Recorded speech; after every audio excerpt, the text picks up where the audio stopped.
3 reasons kung bakit kulang ka sa time. Ayan, magkakaalaman na dito. And number 1, distracted ka. Yung may ginagawa kang assignment o work tapos biglang may tumunog na notification, kinuha mo cellphone mo. Uy, may bago na naman trending sa social media. Nag-scroll ka, tapos naka 30 minutes ka na.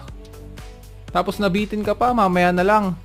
Naka 2 hours ka na pala, naka 3 hours ka na pala. Tapos wala na, nagsayang ka na ng 3 hours doon. Tapos ginagawa mo pa yon araw-araw.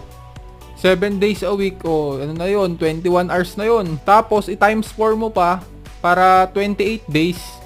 Nagsayang ka lang naman ng 84 hours sa isang buwan. Hindi ko pa sinama yung 2 araw doon.